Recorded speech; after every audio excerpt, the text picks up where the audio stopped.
Hotels are supposed to feel safe. Clean sheets, a warm shower, and a locked door between you and the outside world. But what happens when that locked door doesn't protect you? What happens when the room itself becomes a trap? On October 3, 2015, 31-year-old Jessica Lane checked into the Lakeside Motel, an old roadside inn with just 12 rooms. She walked into room 6 at 9:17 p.m. And then nothing. She never came out again. The next morning, her belongings were still inside. Her suitcase sat unopened. Her car was in the parking lot. But Jessica was gone. The only clue? A message written in condensation on the bathroom mirror. 3 words that would haunt investigators for years. Don't look for me.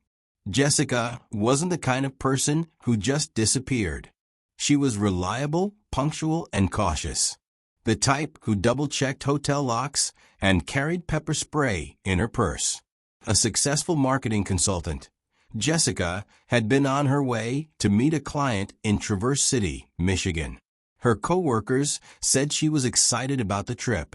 Her best friend remembered a text she sent at 9:14 p.m., a photo of the motel sign with the words, "Made it safe. This place is rustic, lol." By all accounts, she was in good spirits. No one could have predicted what would come next.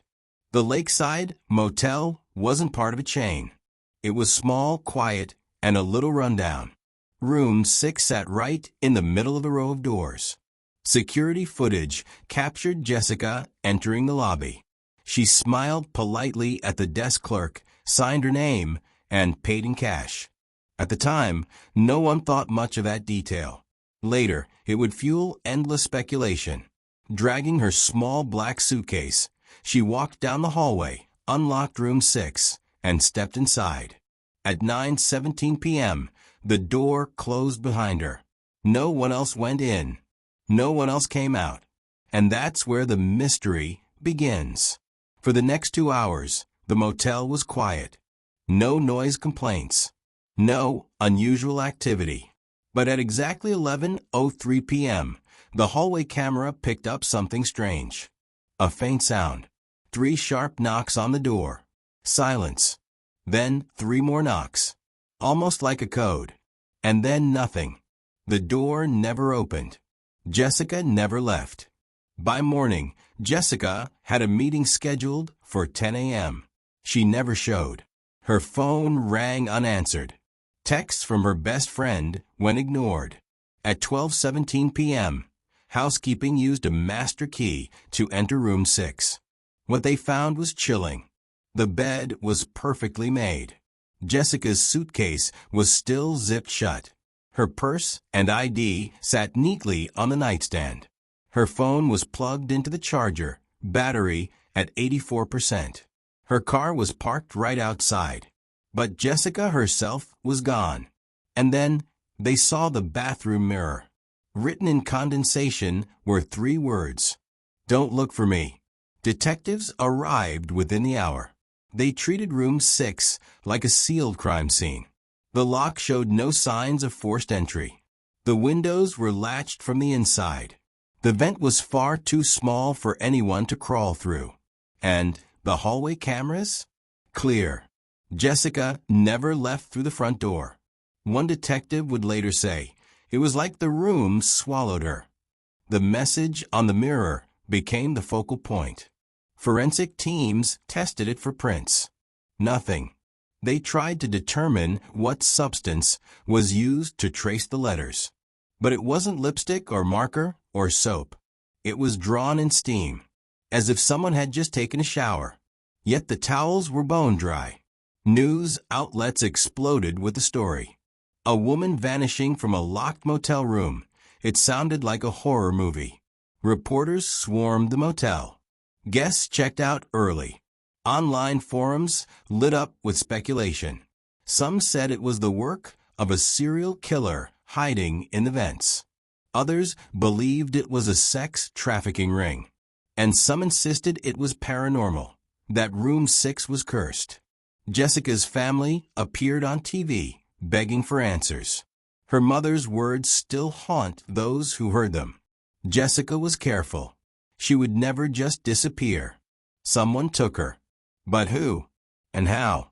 For 3 weeks, the trail went cold.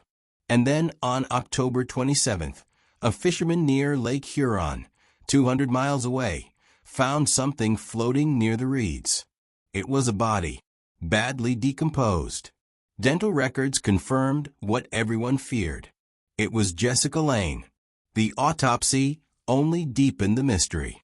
There were no signs of trauma, no stab wounds, no gunshot wounds, no broken bones, no drugs in her system. The medical examiner determined Jessica had been dead for about 2 weeks, which meant she had been alive for at least 5 days after she vanished from room 6, if she ever truly left that room at all. The official cause of death? Undetermined. Investigators tried to piece together the impossible. Maybe Jessica staged her own disappearance. But if so, why leave behind her phone, her ID, her car? And how did she end up dead 200 miles away? Could she have had a lover or a stalker who helped her slip away undetected? Cameras never showed anyone entering or exiting her hallway, unless they used the emergency exit at the far end of the building, the one with no cameras. Others suspected a motel employee, someone who knew the blind spots, who had a master key. But every staff member passed a polygraph test, and no evidence tied them to Jessica. And then there was the mirror. Did Jessica write "Don't look for me" herself? Was it a message to protect someone? Or was she forced to write it by whoever took her?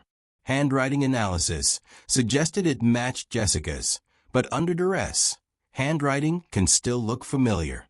Online, the wildest theory spread the fastest, that room 6 was cursed.